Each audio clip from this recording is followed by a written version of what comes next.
អីបានទេបដាជួយការពារជួយថែអាសាកិច្ចពីឧបសគ្គកិច្ចពីគ្រោះថ្នាក់ញោមអត់ដឹងប្រអិនរៀបចេញទៅណាមកណាលើកដៃសាពះរះពីលើចុះក្រោមនាតល័យទេវបុត្រឃើញប្រអិនសាពះចុះទៅក្រោមអញ្ចឹងសួរថាព្រះអង្គថ្វាយអង្គមស្អីគេនោះថ្វាយអង្គមមនុស្សណាទៅមនុស្សណាដឹងគុណម៉ែដឹងគុណឪចេះចិញ្ចឹមម៉ែឪគ្រប់កោតខ្លាចតកោរៀមច្បងថ្វាយអង្គមនៅនោះហើយប្រអិនជាស្ដេចទេវតាមកថ្វាយអង្គមមនុស្សដែលមានធម៌កតញ្ញូទេវតាកូនចៅប្រអិននាំគ្នាគោរពថ្វាយអង្គមតាមចឹងហើយបានជាទេវតាត្រូវមានតួនាទីថែរក្សាមនុស្សមានធម៌កតញ្ញូនឹងបើមិនថែរក្សាតែមនុស្សមានធម៌កតញ្ញូនឹងនៅតំបន់ណាមានគ្រោះថ្នាក់ទេវតានៅតំបន់នោះត្រូវថ្មោងប្រអិនដែរណាញោមអញ្ចឹងបានប្រអិនត្រូវតែថែរក្សាកូនណាមានធម៌កតញ្ញូនឹងឯងគ្រួសារគេក៏មានសុភមង្គលដោយពាក្យព្រះអង្គរកឃើញថាមេត្តាបិតោឧបฏដ្ឋានังអេតមញ្ញកលមុតតមੰណាទំនុកបំរុងមេត្តាបិតាឈ្មោះថាមង្គលដ៏ឧត្តមមហាស្នេហ៍ប្រកែបំផុតតាក់ដោយមនុស្សតាក់ដោយទេវតាខ្លាំងជាងសារិកា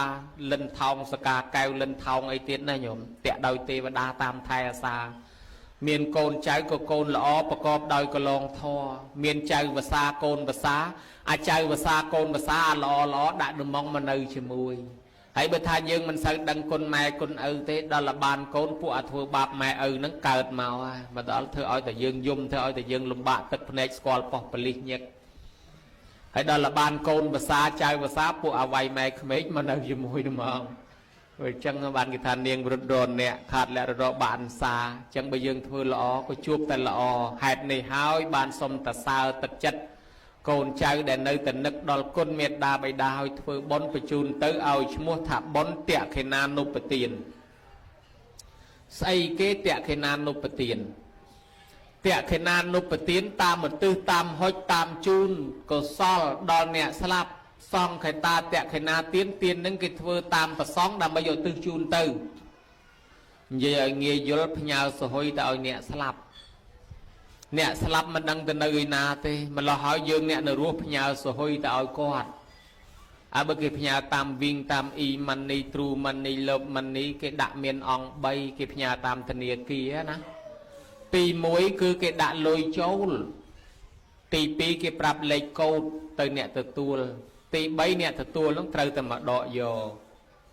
ផ្ញើទៅឲ្យអ្នកស្លាប់ដូចគ្នាដែរតាទី1ម្ចាស់បនចូលប្រគេនផ្ទាល់ពោជនីយសម្បទាដល់ព្រមដល់បុគ្គលគួរបូជាប្រគេនប្រសង់ជូនអាចារ្យជូនយាយជូនតាសង្ឃាមហិសុបតិថេតាជាសង្ឃតាទានប្រគេនចំពោះប្រសង់បានដាក់ចូលហើយទី2ប្រាប់លេខកូដគេប្រាប់លេខកូដមានន័យថាស្មើនឹងយើងឧទ្ទិសព្រោះខ្មោចដែលស្លាប់ទៅមានរាប់លានខ្មោចមិនដឹងយើងធ្វើឲ្យខ្មោចមួយណាម្ល៉េះហើយបើយើងធ្វើឲ្យដូនតាយើងតើយើងអេកអូចខ្សឹបមាត់ឧទ្ទិសថាទៅឧទ្ទិសជូនដូនតាឈ្មោះអី